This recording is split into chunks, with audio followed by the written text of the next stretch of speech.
Hi guys, I'm Irene, this is Perpetually Paperback, and today I'm going to be reviewing The Lost Apothecary by Sarah Penner.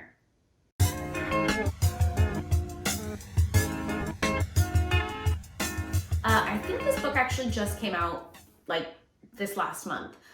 It was one of my book of the month choices, and this was actually one that started off with kind of a bang for me. It started off, like I sat down, kind of read a chapter, which I do pretty often, usually when I get book of the month books, just to, see if anyone sparks my interest. This one hooked me from the beginning. It's really fast paced, and actually that runs throughout the book. So this actually follows, I'm gonna put it down over here. So this follows three women in a split timeline.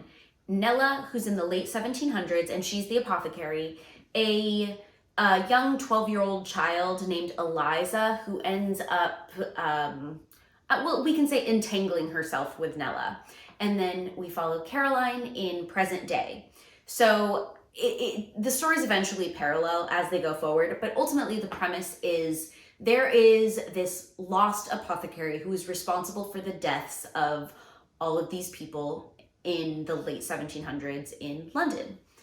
And what ends up happening, how it all took place, why it took place, is essentially how the story progresses.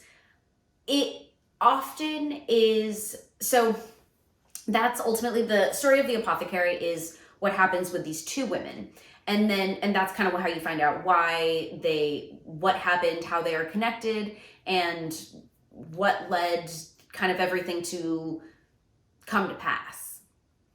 Caroline in present day is in London. She finds herself here. She's supposed to be on her 10-year anniversary with her husband, but recently found out about his infidelity. And so she's kind of taken this trip alone to sort of find herself and figure out what she wants to do in her relationship.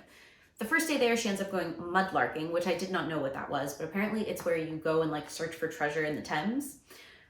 I kind of wish I would have known about that when I was in London. I probably would have done it. That would have been super cool, I think. But anyway, so on this day, she ends up finding a tiny vial with a bear insignia, like a little etching on it.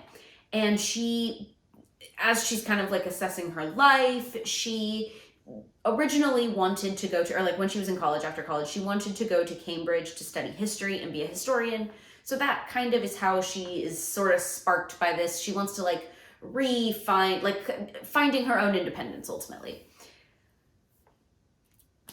That's kind of how her story progresses. Eventually, like, things happen with her husband. So my issue with it, and honestly, the book was actually, like, I gave it 3 stars without giving away any spoilers. And that's about as much as I think I want to say without giving away any spoilers.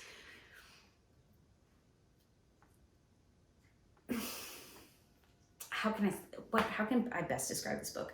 I feel like the fast pace of this book really led you to believe that it was going to be more interesting than it ended up being.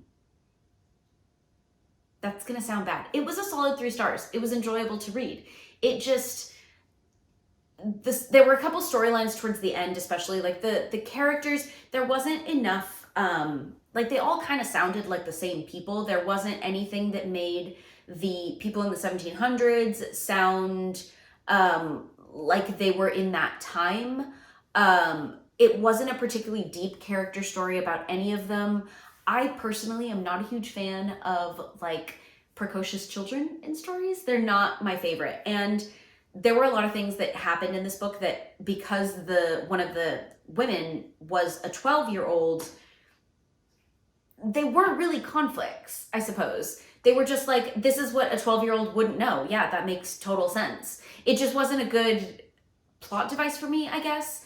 And then in the present day storyline, Caroline's husband ends up coming to London, and there's an instance where a character just does everything that the author has told us that he does something like totally out of character from how the author has set this person up.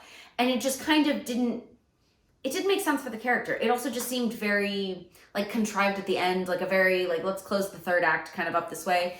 It was kind of a stretch to pair her storyline. The only reason her storyline was there was to tell you what happens to these women. So as a scene would play out in the 1700s, you would end up getting the result of that, what happened in that scene in the present day's story told that way, which made for an interesting storyline. I think that's partially what helped in the fast pace of it. But yeah, it just, for me, it kind of just like petered out at the end. It didn't close up as well as I would have liked. There wasn't enough of a, I don't know. You know what it was? It was a light historical fiction. Really enjoyable without there being too much substance, I would say, which is, it can be good and bad. I think a lot of people will enjoy it. I think if you're looking for like a really deep read, it wasn't that. But ultimately, it was a solid reading experience. So I would definitely say if you like historical fiction and you like stories about women, this is definitely one to check out. I think you'll be really happy with all of those things.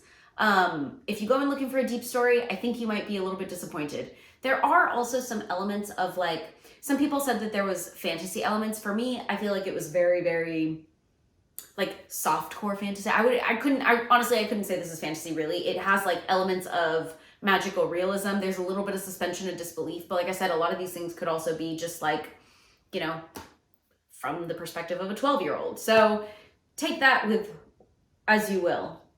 But yeah, so that was The Lost Apothecary by Sarah Penner. I'd be really interested to talk to anyone that read this. I really would like to get your thoughts. I heard a lot of conflicting things. Some people were into it. I think overall it was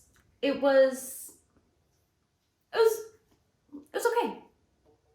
Yeah. All right. Join me next time. I'll see you guys